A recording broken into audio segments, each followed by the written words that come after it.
Muy buenos días a todos los amigos que se han congregado esta mañana, vale decir, esta noche de India, para celebrar, digo mejor, para iniciar la celebración de los 25 años de vida institucional de SINCED, para celebrar junto con la Universidad Uniempresarial esta teleconferencia desde la India, esta videoconferencia, a la cual se le ha colocado un título sugestivo y a la vez comprometedor. Se trata de examinar, dar un vistazo sobre las relaciones India-Colombia y a la vez eh, generar un diálogo con los consultores, con los investigadores de, del país en materia empresarial reunidos hoy en el 10º encuentro, eh, sobre dónde colocan los países del Asia el énfasis en las políticas de desarrollo tecnológico, de desarrollo industrial y de innovación. Para mí es una enorme satisfacción eh, haber sido invitado a esta conferencia que hubiese querido dictar personalmente, presencialmente.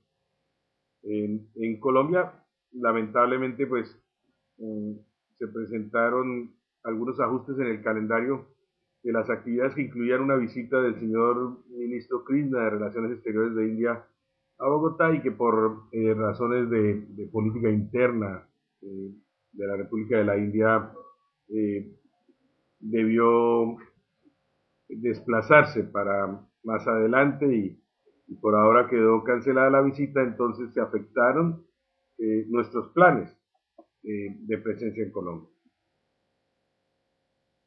Sin embargo, digo que es un gran placer y un gran honor el haber sido invitado, porque se trata de celebrar los 25 años de una institución que un día creamos 35 dirigentes de la pequeña y la mediana empresa hace 25 años y que hoy tiene cerca de 50 asociados, eh, cientos de consultores que han pasado eh, por sus proyectos interactuando con empresarios de las más variadas regiones del país, de los distintos gremios económicos, de las distintas agencias públicas nacionales y también de los organismos auspiciadores internacionales.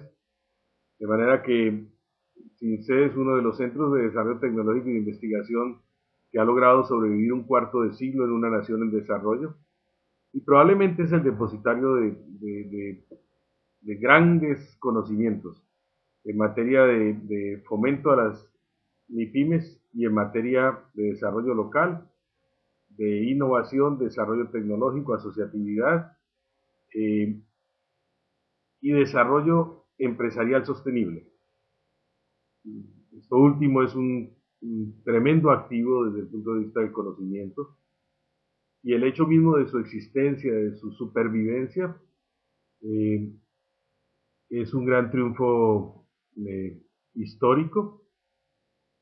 Yo creo que muchas veces eh, se ha pensado eh, que un centro de investigaciones es muy difícil eh, de mantener vivo en un país en desarrollo.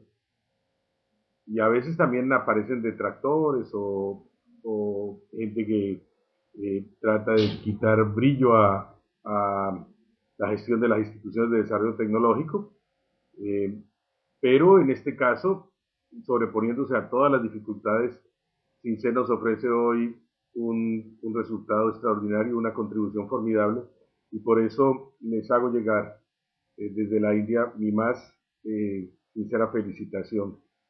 También quiero agradecer el apoyo para esta videoconferencia de Uniempresarial, una iniciativa de la Cámara de Comercio en su hora con cooperación alemana que ha ido teniendo más y más desarrollo, entre otras cosas, porque apunta a calificar recursos de alta pertinencia para el sector empresarial y esa es una contribución institucional de mucho mérito.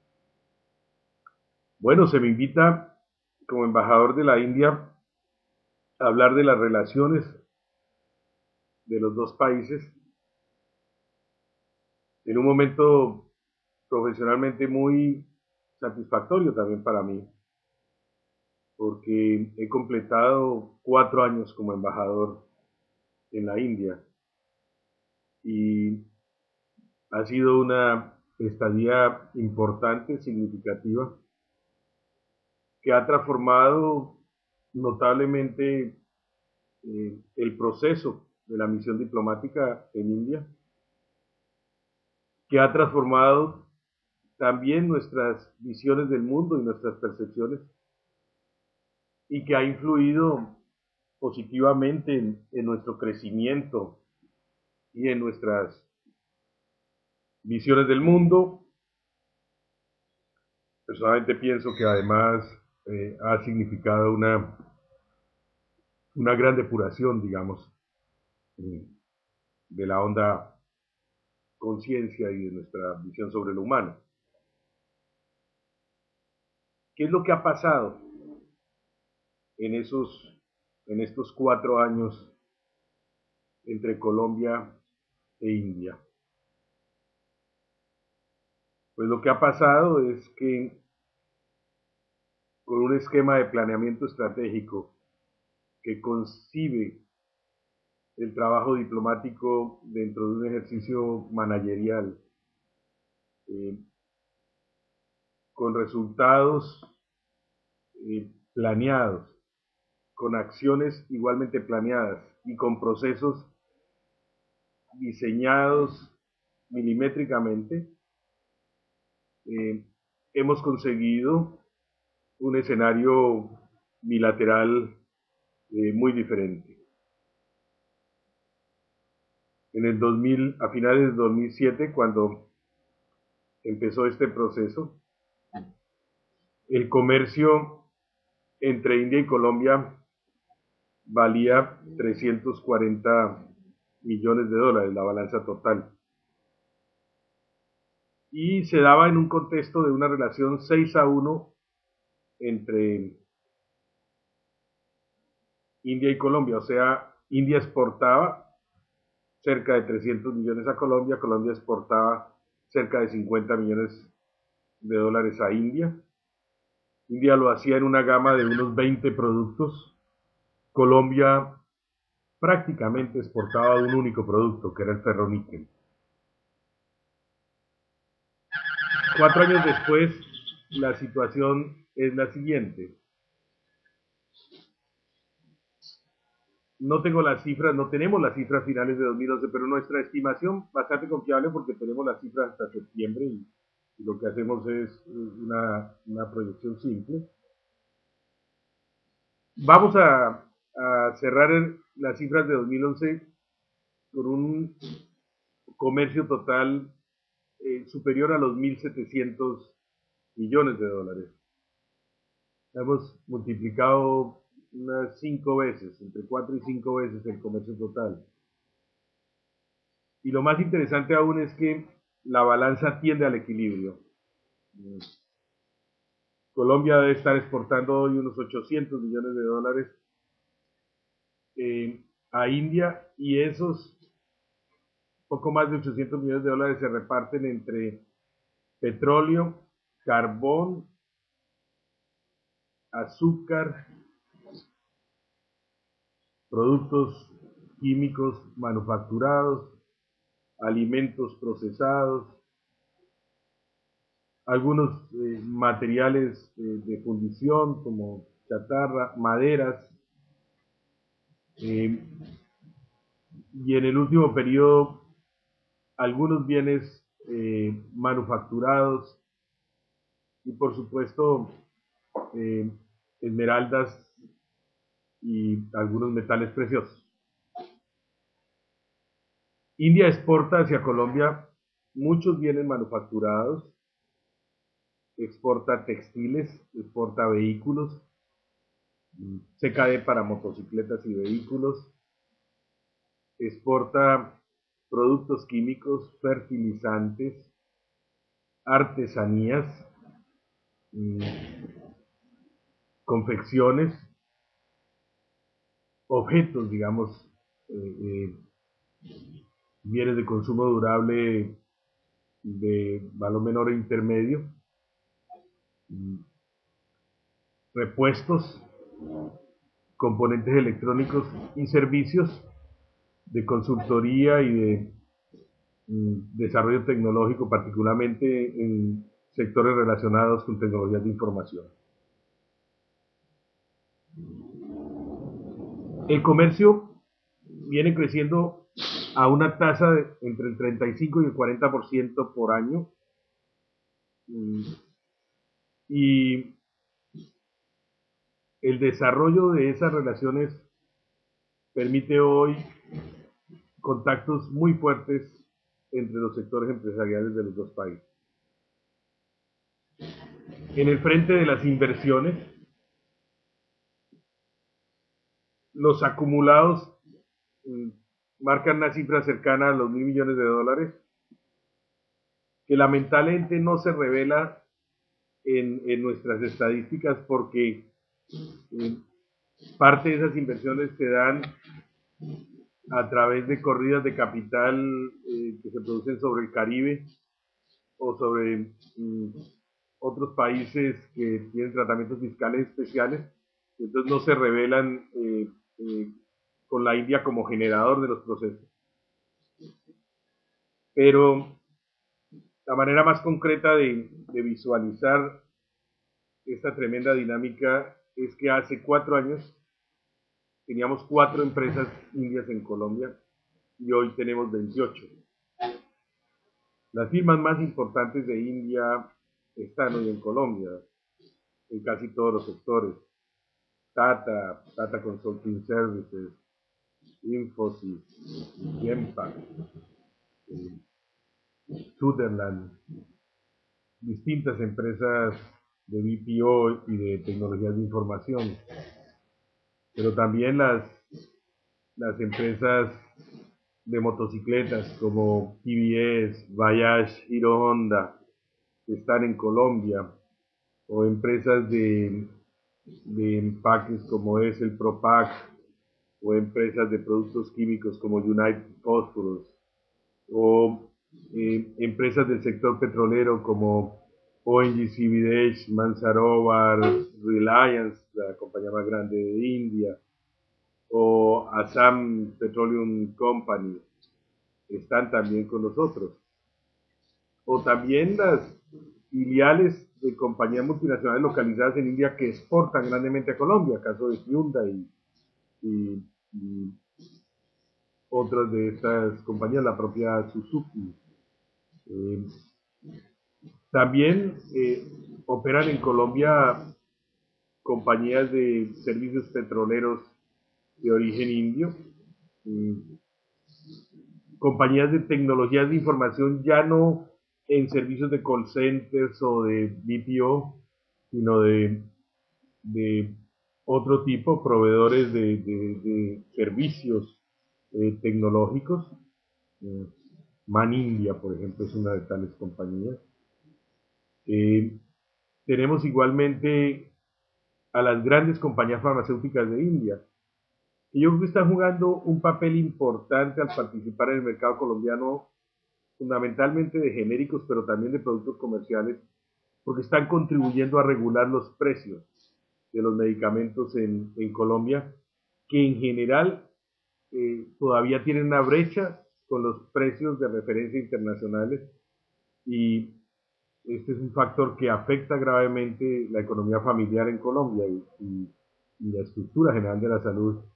Entonces el papel de la competencia que crea la presencia india en nuestro mercado es bastante positivo, y están las grandes firmas Ranbaxy, Dr. Reddy's, Cipla, Claris, Emcure, y muchos de los laboratorios indios de magnitud están ahora en nuestro país. Por el lado colombiano tenemos una empresa colombiana como Panalca en India. Y hemos tenido algunas otras expresiones de compañías mixtas, por ejemplo, The Great, que es una compañía de bebidas, eh, de estas bebidas que vienen en un tubo plástico para ser consumidas por los niños particularmente, que se llama Fruit Chill, y, y tenemos algunas otras expresiones en el sector de los servicios. Las tendencias son muy fuertes en la dinámica económica. En el comercio eh, crece fundamentalmente la demanda por carbón, por materias primas colombianas y por alimentos, tanto naturales como procesados. Y eh, en la inversión tiende a crecer la presencia india en áreas como la de los productos químicos, la minería con transformación, la agricultura de nuevos desarrollos orientada hacia el etanol y similares, donde también la presencia industrial india es notable, como quiera que es una compañía India Prash la que ha construido nuestras destilerías para la producción de etanol ligadas con los ingenios azucareros o con nuevas plantaciones como las de Ecopetrol en los llanos orientales. La dinámica del comercio y de la inversión ha transformado la relación de una forma extraordinaria, al punto de que este crecimiento nos ha convertido algunas veces en el tercero, otras veces en el segundo socio comprador más importante de India en América Latina, y nos ha colocado como uno de los países que, si bien antes no figuraban en el portafolio, hoy claramente están en el radar de las más importantes compañías de India como prospecto de inversión a corto y a mediano plazo. Han ocurrido algunas otras realidades que son interesantes. Estaba examinando el día de hoy, preparando esta charla, la llegada de viajeros indios a Colombia. Y hace 4 años era de 1.900 personas. Y justamente en 2011 va a cerrar con 3.600 personas. Y en estos días mis familiares me hicieron llegar la foto del picadero del Country Club con los jóvenes ejecutivos indios jugando cricket. Una escena que tal vez era imposible imaginarla en Colombia hace algunos años. Colombia, después de Brasil, México y Perú, es el cuarto destino de viaje de los indios a América Latina y está por encima de todos los demás, de todas las demás naciones del continente. Muy cerca del Perú, que goza de un número significativo de visitantes porque también su relación económica crece en forma positiva y porque cuenta con un atractivo de clase mundial como Machu Picchu, que es elegido por los turistas intercontinentales.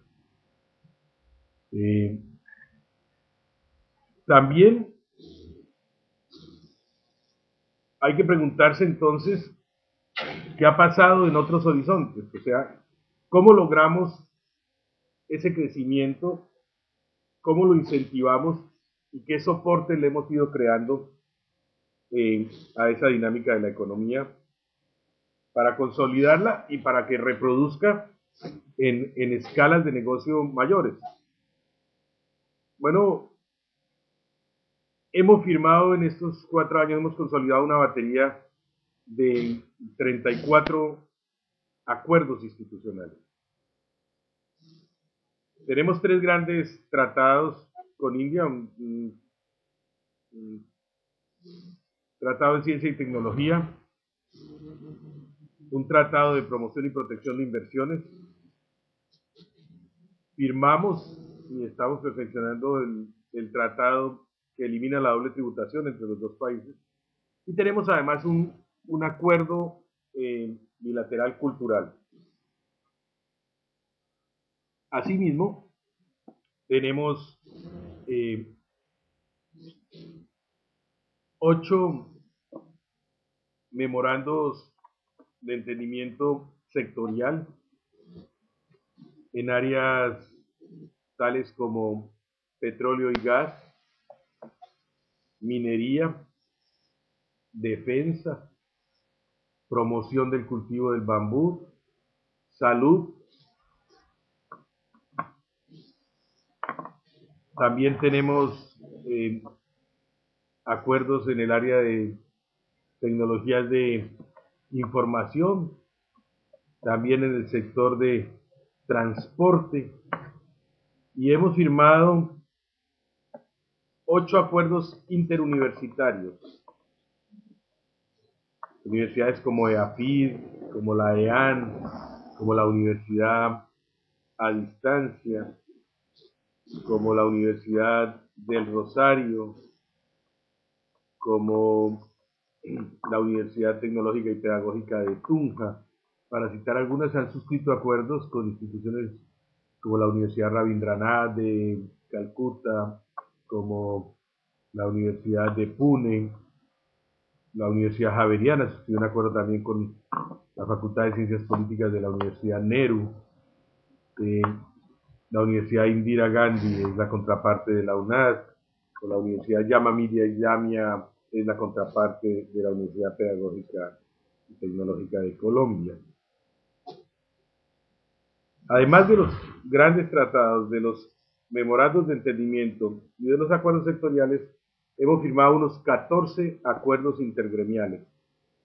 Cámaras y asociaciones empresariales de India han firmado acuerdos con los gremios de la producción más representativos del empresariado de Colombia, y por eso las misiones suceden regularmente. No en vano, por ejemplo, el año 2010, en la Feria Internacional de Bogotá, India no solo fue el país invitado, sino que de los 300 expositores internacionales en nuestra feria, 151 eran indios. En la delegación de expositores más importante que ha llevado un país asiático en su historia hasta Colombia. Lo mejor de ello es que 96% de esos expositores hicieron negocios en el país. Y por eso, algunas veces por la vía de la expansión del comercio y otras por la inversión,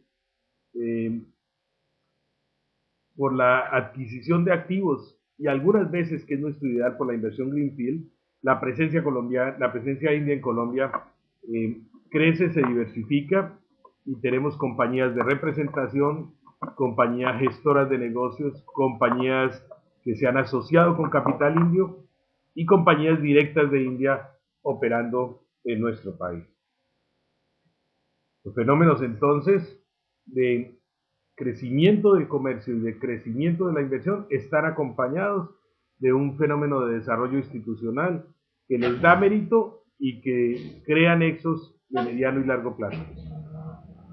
Y desde luego, para tratar de ganar visibilidad y para existir de forma más animada y más cierta en la conciencia colectiva de India, asunto muy difícil, estamos hablando de una nación de 1.210 millones de habitantes, con 23 idiomas oficiales, con 13 religiones oficiales, en una geografía continental. Sin embargo, hemos hecho un gran despliegue en nuestro trabajo cultural, y es por eso que entre las semanas culturales de Colombia en India, los festivales y nuestras distintas participaciones, hemos llegado con manifestaciones de nuestra cultura a cerca de 13.000 personas durante los últimos años en India. Nuestros conciertos de salsa con agrupaciones como Chuck It Down, Zona Prieta, La 33 o la Banda La República han generado tal dinámica entre la juventud que hoy se han creado entre Delhi, Mumbai y Calcuta 5 escuelas de salsa y clubes de gente que quiere aprender más de la música tropical colombiana y del Caribe. Hemos tenido expresiones de arte en escultura, en pintura, en fotografía y hemos participado en numerosos festivales de cine. Sin duda, en este último sector donde el nuevo epicentro del mundo está en India, donde Bollywood produce cerca de 800 largometrajes por año y supera en número con esa producción al propio Hollywood. Nuestro triunfo más resonante tuvo lugar al finalizar el año anterior, cuando la película colombiana Porfirio fue la ganadora del Festival Internacional de Cine de Goa, el más importante de India y sin duda uno de los más importantes del Asia. En la categoría de mejor película obtuvimos ese triunfo resonante que redobla lo que ha sido una presencia exitosa nuestra en distintos festivales regionales y lo que es nuestra perspectiva, que es llegar a la coproducción de cine con India, y llegar a la coproducción también de manifestaciones, digamos, eh, eh, en video, en discos, en películas, en estructuras comerciales de artes escénicas entre los dos países. Hemos estado en la Galería Nacional de Arte Moderno con la escultora Claudia Hacking. Hemos tenido los más importantes encuentros de escritores, de poesía, de ensayistas. Creamos el Premio de Literatura Jorge Salamea Borda en honor a nuestro escritor que en 1957 visitara la India y creara desde Varanasi su inmortal Sueño de las Escalinatas. Y bueno, en esa incursión literaria han pasado por aquí nuestros mejores escritores, William Ospina, Héctor Abad, Enrique Serrano, Mario Mendoza, Juan Gabriel Vázquez, J. Mario Arbeláez. En general, lo más brillante de la nueva generación de escritores colombianos, y muy modestamente, en mi trabajo literario, pues he sido muy bien recibido. Y mi libro de cuentos, Flor de Loto, Historias desde Asia, fue traducido y publicado por la Academia de Letras de India y ahora está siendo traducido y va a ser publicado en idioma hindi también, ya lo fue en inglés, lo cual es un gran orgullo para todos nosotros y para mí en particular. Ese perfil de las relaciones entre India y Colombia que gana terreno positivamente ha sido acompañado de una secuencia de visitas de altos dignatarios de los dos países, lo cual ha sido un factor dinamizante. Aquí han estado el ministro de Minas, Hernán Martínez, en dos oportunidades el ministro Luis Guillermo Plata, los viceministros de Comercio como Carlos Andrés Dejar, los cancilleres Jaime Bermúdez, los vicecancilleres Clemencia Forero, Mónica Lanceta, han estado presentes viceministros de distintas áreas, han estado presentes directores del Banco de la República, altos directivos sectoriales, los presidentes de nuestras organizaciones estatales más representativas. El presidente de la ANDI ha estado presente en dos oportunidades, también dirigentes de los gremios que han organizado delegaciones de cámaras de comercio, de instituciones regionales, profesores y directivos de las universidades, el vicepresidente Francisco Santos en su hora, y de parte de India pues han visitado a Colombia el ministro Shashi Tharoor, los ministros Anand Sharma, los ministros de minas, de petróleos, también han estado presentes en nuestro país dignatarios del orden regional de gran importancia en India y hemos logrado aproximaciones también de las otras ramas del poder público, hemos iniciado alguna relación en el circuito parlamentario y tuvimos la oportunidad de contar con la visita a India del señor presidente de la Corte Constitucional Colombiana, Juan Carlos Henao. Como dijimos, al cumplir 50 años de relaciones, hace un par de años, trabajamos por una integración en cuerpo y alma y de alguna manera, con satisfacción, pero con modestia, decimos, lo hemos logrado, lo estamos logrando, lo seguimos materializando. Y por eso nuestra mira está colocada más lejos aún, en llegar a tener 35 compañías de Colombia, de India en Colombia, en hacer crecer las inversiones de Colombia en India también, en llevar nuestro comercio a 2 billones de dólares durante el presente año, o sea, 2.000 millones de dólares en español, y en generar corrientes turísticas de más significación, alcanzando sumas notables, todas las cercanas a también 2.000 millones de dólares en inversión directa, mejor del tipo Greenfield, y en consolidar relaciones institucionales duraderas que ojalá nos permitan materializar este año también la visita del señor presidente Juan Manuel Santos a este continente y a este país en particular. Por supuesto, se podría pensar entonces que si el panorama es tan halagador, pues todo está resuelto. Y la respuesta es no. La tarea es mucho más grande que nuestros logros y también que nuestras posibilidades y nuestros medios. Perseguimos fines múltiples y de magnitud con medios muy escasos. Eso estimula nuestro trabajo, pero también nos deja ver el grado de dificultad. Cómo llegar a la opinión pública en un país con 2.000 periódicos. Cómo alcanzar las regiones de manera más permanente, con una misión diplomática muy pequeña. Bueno, tenemos unas estrategias. Estamos queriendo integrar una red de cónsules honorarios. Sin embargo, tenemos algunas dificultades de mecánica institucional para eso. Pero esperamos en un próximo futuro contar con cónsules honorarios en las ciudades más importantes de la región, porque nuestra embajada representa también a Colombia antes en Indonesia, ahora abrimos embajada en Indonesia, antes en Irán, ahora será atendida desde nuestra nueva embajada de Turquía, pero aún así seguimos presentes en países muy poblados y una región muy importante porque somos concurrentes como embajadores en Sri Lanka, en Nepal, en Bangladesh, en Bután y en Islas Maldivas.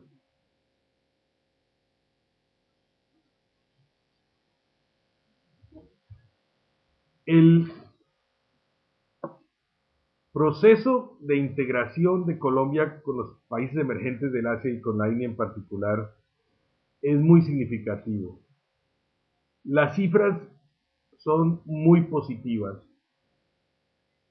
La dinámica es intensa, pero tiene una fragilidad estratégica. Y aquí voy a entrar un poco para los investigadores económicos en el plano teórico. Allá en el análisis de la primera mitad del siglo XX en la historia económica colombiana, solíamos ser muy críticos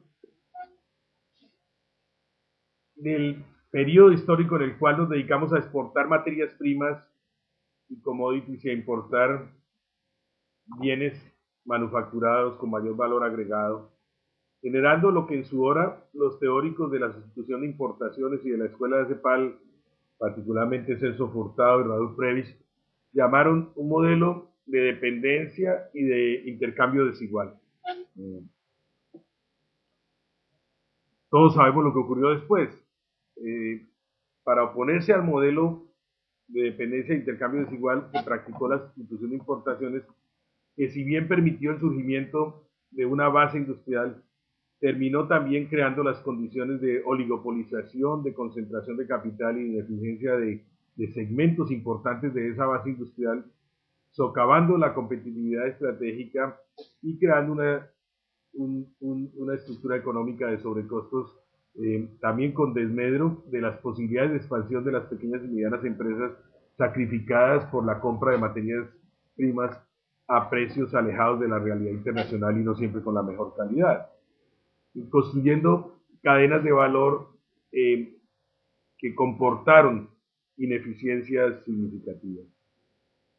Sin embargo, la lección estaba dada. Los países se desarrollan en la medida consigan estructuras comerciales que alienten también la producción nacional, que permitan el desarrollo, la incorporación de progreso técnico, el desarrollo tecnológico y la agregación de valor. Pues bien, ahí está el gran problema de América Latina y de Colombia como parte del subcontinente en esta etapa histórica de relaciones con el Asia. Lo que estamos haciendo con India y con China es fundamentalmente vender materias primas, hidrocarburos, recursos naturales y commodities e importar bienes manufacturados. ¿Cómo se rompe este modelo que, si bien en el corto plazo produce crecimientos comerciales y abona el territorio para una relación de integración multivariada de importancia con las grandes potencias emergentes? Repito, ¿cómo romper ese modelo que, si bien tiene esas virtudes, nos está lanzando señales de alerta continuamente para decirnos, ojo, el día de mañana sobreviene un conflicto bélico en el Asia, o hay sencillamente un ciclo del capital, como el que actualmente viven ciertas economías del mundo que lograron un desarrollo y un bienestar tal que al final, desde el punto de vista de costos, las tornó subcompetitivas en prácticamente todos los sectores. Si mañana, a pesar de las ganancias en productividad, hay un problema del ciclo de capital de esas potencias emergentes, o hay un problema bélico, o hay un problema de dotación de recursos estratégicos como agua y energía, o hay un problema de preservación de las unidades internas y de estabilidad política, por ejemplo. ¿Qué pasa con nuestro país en ese momento? Entonces regresamos al esquema, hacemos una crisis cambiaria porque no tenemos la generación de divisas que nos permita el equilibrio en nuestra posición externa. ¿Y qué pasa además con nuestra generación de empleo y con nuestro bienestar? ¿Cómo resolver esa situación? ¿Cómo mantener el crecimiento? ¿Cómo seguir exportando recursos naturales? Pero ¿cómo crear una relación de beneficio recíproco más nítida? Bueno, hay quienes piensan que no hay nada que hacer, que por la escala de producción y el bajo costo laboral, estos países tienden a convertirse en los nuevos grandes fenómenos industriales, y lo que tienen los países de América Latina son recursos naturales y tienen que exportarlos, y así está planteada la relación económica. Hay quienes piensan además que si no tenemos una oferta suficiente es muy difícil construirla en el corto término, al no ser grandes países generadores de conocimiento. Y estos acertos tienen una cuota grande de verdad.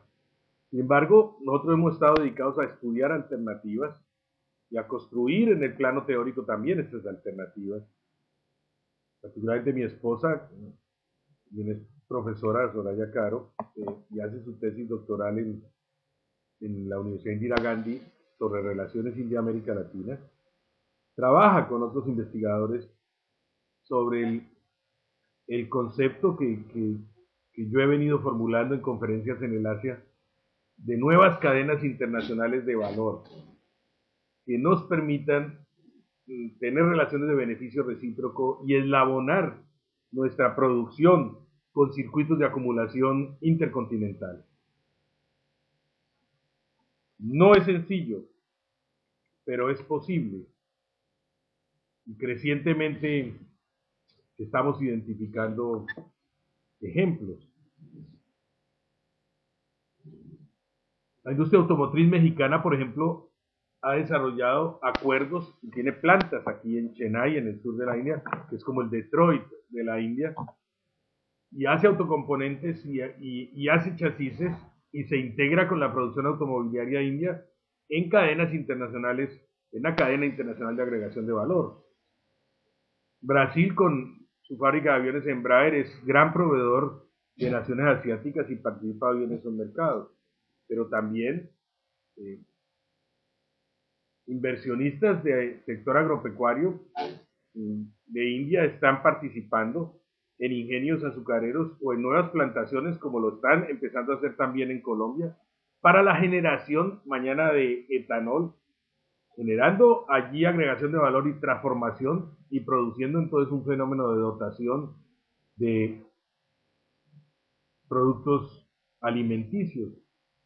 En alimentos procesados, por ejemplo, estamos detectando en distintos ramos posibilidades en los cuales la transformación manufacturera corre en Colombia o la adecuación de las materias primas, el caso por ejemplo de las salsas picantes que tienen un ciclo de estacionalidad en la India y nosotros estamos empezando a mirar las oportunidades de ese mercado porque nuestra siembra es escalonada y hay empresas que pueden atender esas salsas preparadas a granel para que sean acabadas y embotelladas aquí localmente en India con beneficio mutuo. O lo que puede pasar en otros sectores, inclusive de servicios con agregación de valor, como puede ser el caso de la gestión de servicios públicos domiciliarios, donde empiezan a interesarse empresas indias por producir asociaciones con empresas colombianas.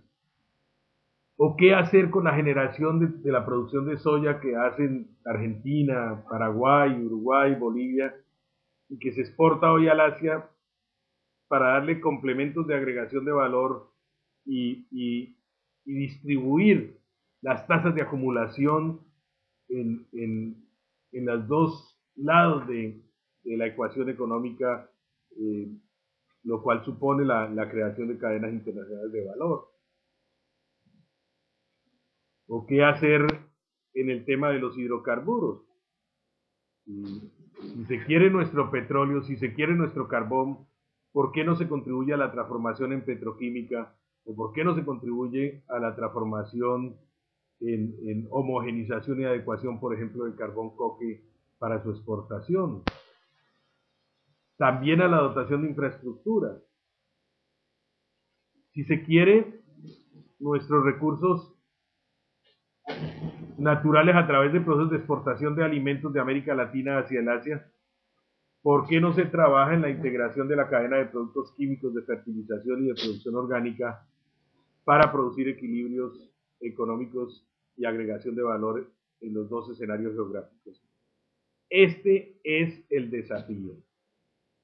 Para no repetir el ciclo histórico que le permitió a Estados Unidos y Europa una gran acumulación a partir de los recursos naturales de América Latina, debemos construir cadenas internacionales de valor que nos permitan atender las necesidades de recursos de los países emergentes, de las nuevas potencias emergentes del Asia, y a la vez agregar mayor valor a nuestra producción y producir una acumulación de riqueza que bien distribuida mejore históricamente y por siempre nuestra calidad de vida y nuestra dotación de factores.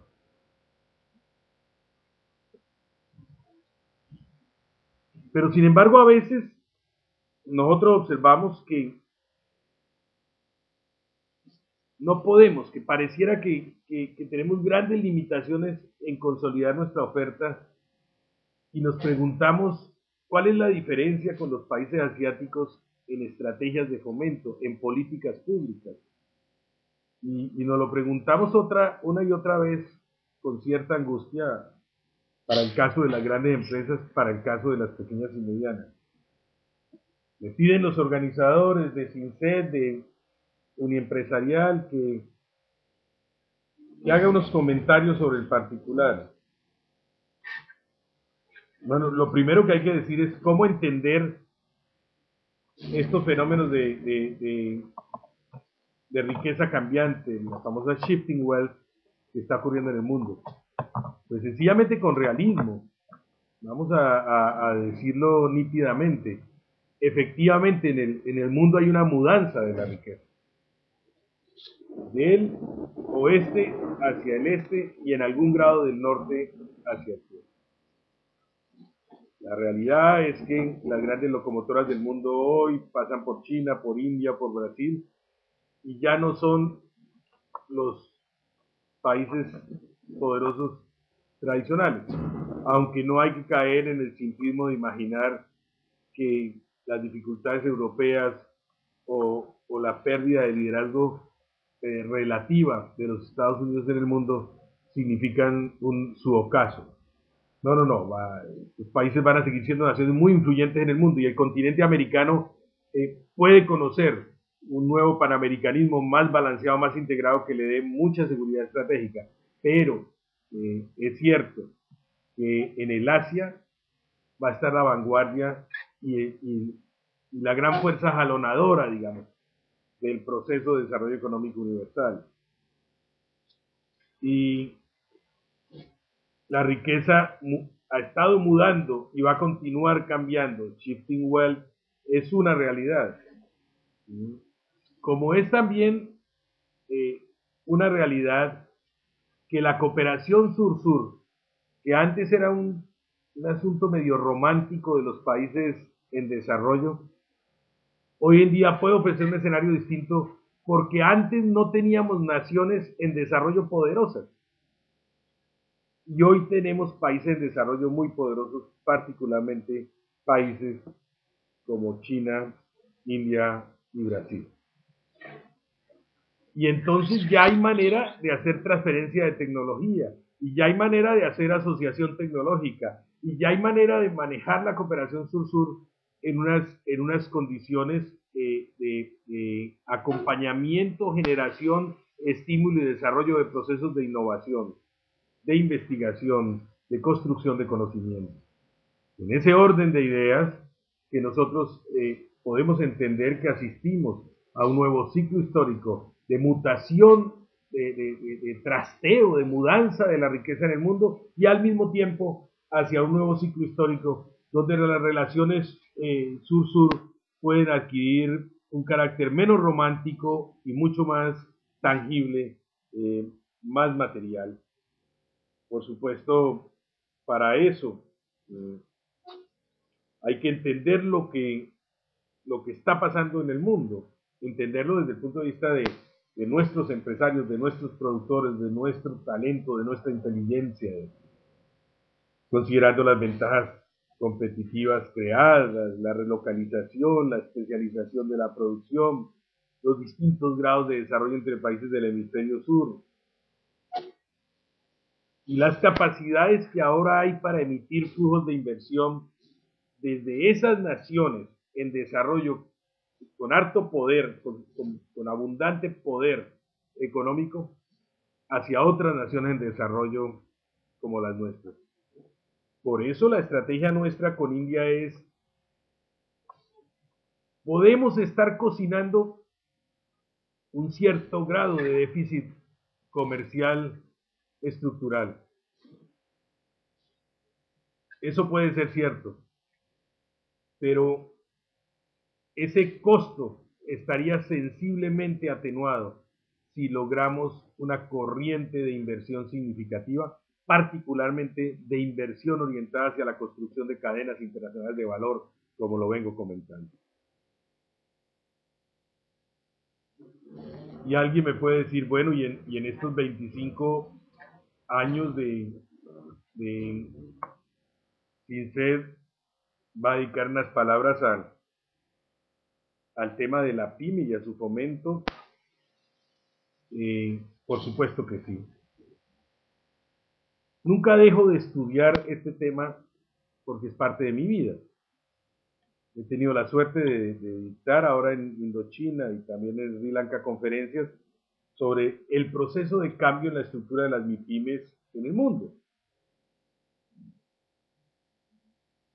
Las políticas de formalización son fundamentales porque la informalidad se expandió en el mundo en la primera fase de este proceso de globalización. Las cifras se volvieron de grandes números, vino la concentración de capital y muchas pequeñas empresas quedaron marginalizadas y fueron lanzadas a la informalidad por varias razones.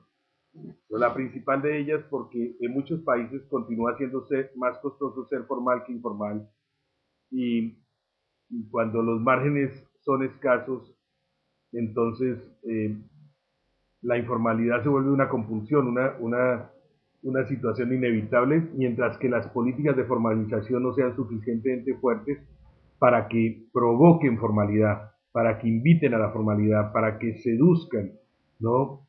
Para que incentiven la formalización de forma válida. Por supuesto, las MIPIMES siguen existiendo, unas en relación de encadenamiento de valor, aunque cada vez las relaciones de subcontratación a nivel internacional provocan tasas de ganancia más bajas y una cierta construcción entonces de cadenas de suministro basadas muchas veces sobre mano de obra barata o muy bajos márgenes, lo cual lleva a que haya circuitos de producción marginales internacionalmente o a que se generen unos empleos que tienen una vida útil corta porque son reemplazados porque mañana aparece un oferente de empleo en condiciones salariales aún más bajas que aquellas que tenía el que creíamos el más barato de la cadena internacional. Sin embargo, cuando se tienen niveles de incorporación de progreso técnico y de conocimiento en el circuito PYME de mérito, se puede existir por largo tiempo en cadenas internacionales de suministro. Pero también existe la PYME cuando encuentra su propio espacio de mercado.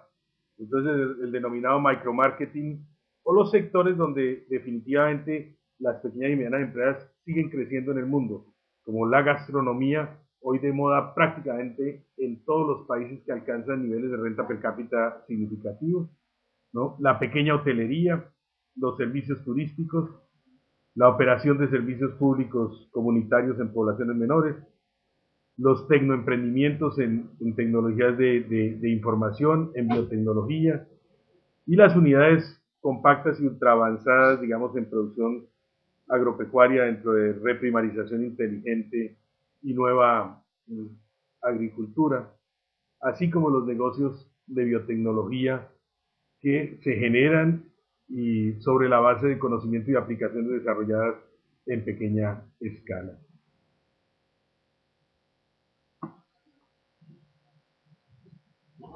Me llama la atención mucho que en política industrial asiática, digamos, los temas que han sido tradicionales en el circuito de la pequeña empresa, particularmente el tema del crédito, tienen importancia, pero no resuenan tanto como en los países de América Latina. Finalmente, el tema de profundización financiera es un asunto que el mercado financiero, la competencia interbancaria y las, digamos, presiones del propio mercado van resolviendo en favor de las pequeñas unidades. No con la simple bancarización, sino buscando que los servicios bancarios tengan un costo relativo menor para las pequeñas empresas y a la vez que el crédito llegue, puesto que las grandes empresas ya negocian con los bancos en pie de igualdad, permiten márgenes muy reducidos y la expansión horizontal de los mercados tocando el segmento PYME es la única manera real de crecimiento que encuentra una banca que tiene que llegar a los segmentos más y más. Por tanto, reivindicar ese tema no es demasiado importante en Asia, como tampoco es demasiado importante el papel de la banca de desarrollo como banca, sino como aglutinante de los distintos servicios de apoyo técnico para el desarrollo de las empresas. Lo voy a decir de esta manera, la política industrial en los países avanzados del Asia en favor de las pymes, de los clústeres, de la asociatividad, de las cadenas de valor, de los circuitos productivos, se funda en los temas de innovación, desarrollo tecnológico y apropiación de conocimiento, incorporación de progreso técnico a las cadenas productivas. Y eso se hace con muchas aplicaciones, pero las más notables son la relación de la universidad con la industria muy activa a través de los, fundamentalmente de los IIT, de los institutos tecnológicos, el desarrollo con apoyo de recursos públicos de centros de desarrollo sectorial, de centros que enlazan a los empresarios directamente a través de la solución de problemas tecnológicos in situ, con consultoría, pero también con desarrollo de conocimiento aplicado de manera directa, con apoyo público, público regional, o con apoyo de estructuras internacionales, o aún de fondos creados por grandes empresas. Los, las empresas grandes todas tienen unidades importantes de investigación y desarrollo, muchas de las cuales se articulan con centros de innovación y con pequeñas empresas a quienes se les favorece como proveedores de alta especialidad en determinados productos. Las políticas sectoriales son muy definidas y no hay ningún pudor en tenerlas. En India, inclusive, los sectores industriales importantes, por ejemplo, tienen ministerios. Aquí hay Ministerio de los Textiles, Ministerio del Acero, Ministerio digamos, de la minería, pero con altos grados de especificidad, Ministerio de la Artesanía, ¿no? Ministerio de la Pequeña y Mediana Empresa. Entonces, la política sectorial es supremamente nítida, y el soporte comercial de instituciones de estructuras como las que en América Latina son del tipo ProChile, ProExport, etcétera, tiene una participación empresarial supremamente fuerte, al punto de que en India, por ejemplo, funcionan los Export Promotion Council, que son grupos de empresarios que integran los consejos promotores de exportación y deciden lo que va a pasar en esos Export Promotion Council, que son organismos gubernamentales, pero que responden a núcleos de dirección orientados en altísimo grado, en una composición de 80, 90% de las juntas directivas de los empresarios beneficiarios del sector, que son los que marcan las prioridades y la orientación de los recursos en la promoción del mercadeo internacional a nivel sectorial.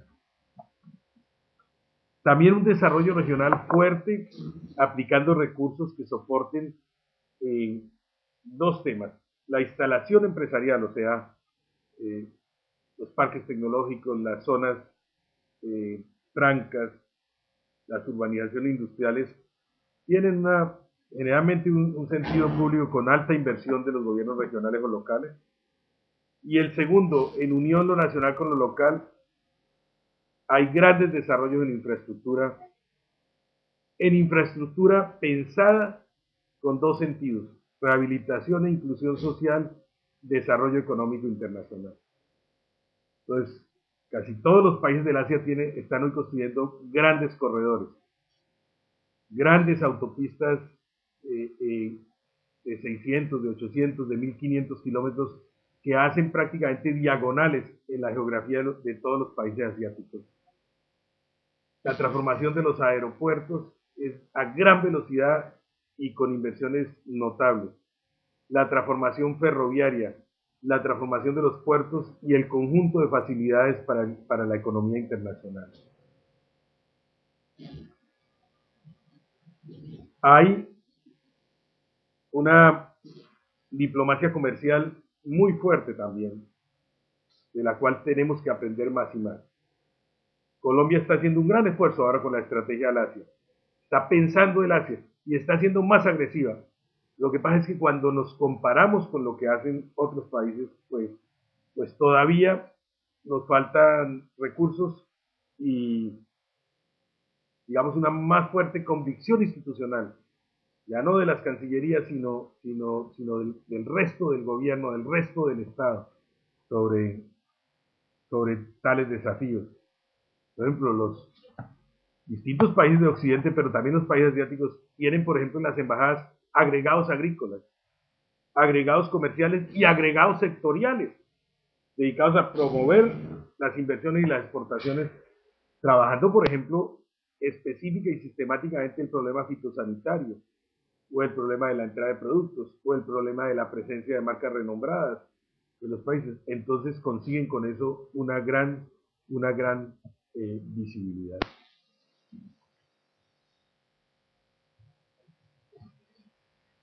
Los mediadores son muy grandes.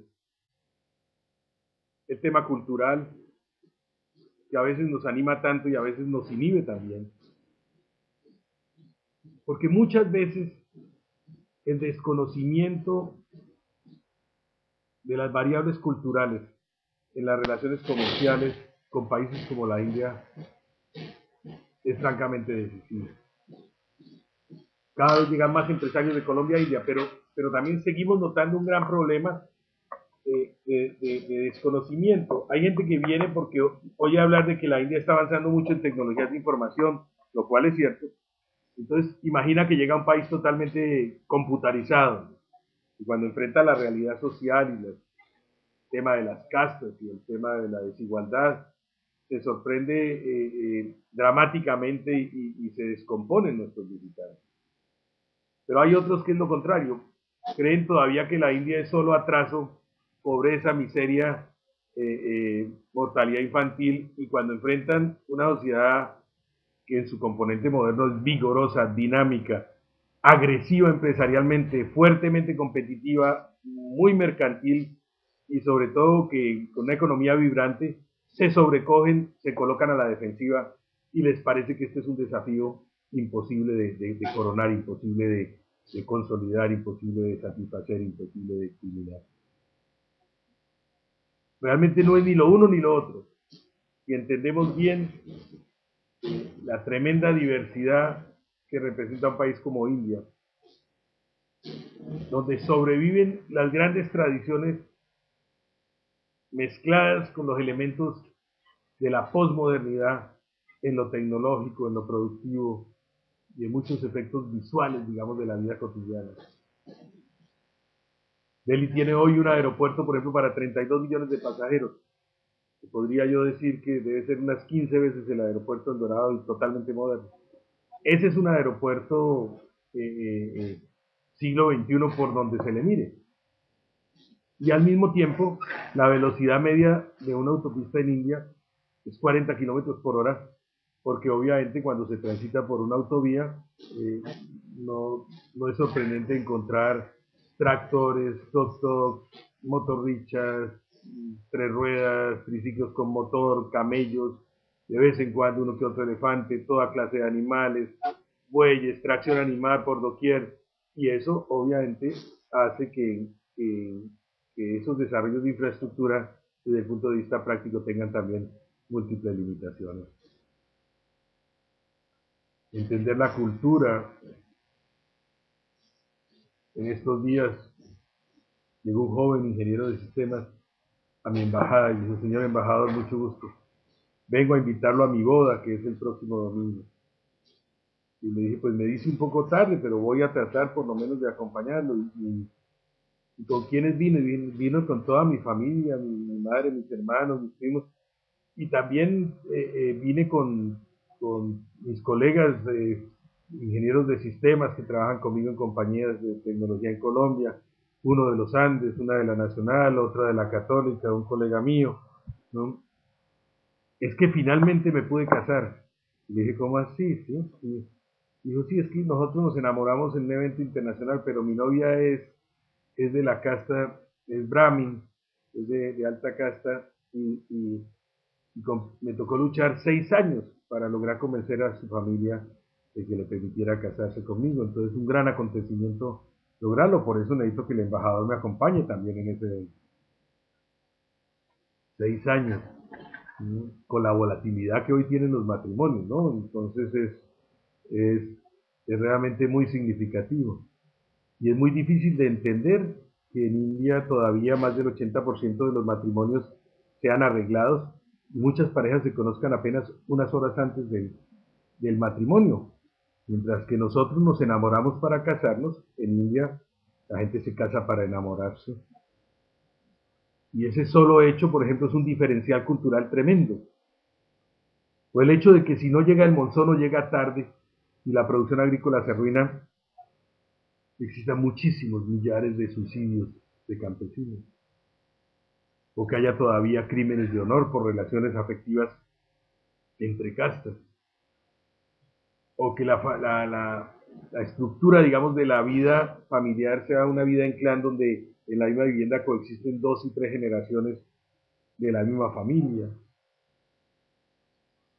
O que puedan existir en este país tantas lenguas que entre los habitantes de las distintas regiones lleguen momentos en que definitivamente no se comprenden, o en que las diferencias religiosas producen 35 festivos por año, eh, o en que esas diferencias eh, religiosas provoquen todavía fuertes conflictos y tensiones eh, regionales o locales dentro de lo que se llama en India el comunalismo. Son todas realidades que hay que considerar, desde el punto de vista de los negocios, de las posibilidades, pero que en ningún caso nos deben llevar a desistir o a, o a ser escépticos respecto de la extraordinaria potencia que tienen las relaciones entre América Latina y el Asia. Vamos a tratar de ayudar a cerrar esas brechas conceptuales, por lo menos en el nivel profesional. Es por eso que nos proponemos adelantar en el mes de mayo un ciclo de conferencias con distintas universidades de Bogotá, Medellín, Cali. Es por eso también que queremos, digamos, que los think tanks de estas dos regiones, de América Latina y de India, se relacionen de manera más intensa, y que creemos canales regulares de comunicación entre la intelectualidad, los gremios profesionales y las organizaciones académicas y educativas de las dos regiones. Bueno, creo que es suficiente. He tratado de dar una visión general de las tendencias, de mostrar el énfasis de las políticas de desarrollo tecnológico como expresión del fomento empresarial en el Asia, y he tratado de bocetar el estado de las relaciones entre India y Colombia y la evolución de las mismas durante el periodo que me ha correspondido. Entonces, eh, dirigir esas relaciones desde la perspectiva colombiana, actuando como embajador. Mis renovadas felicitaciones a Cincel, mi agradecimiento a Uniempresarial y a todos los amigos que en este 1 de febrero han querido escuchar esta conferencia. Mis más afectuosos sentimientos de amistad y de respeto. Muchas gracias.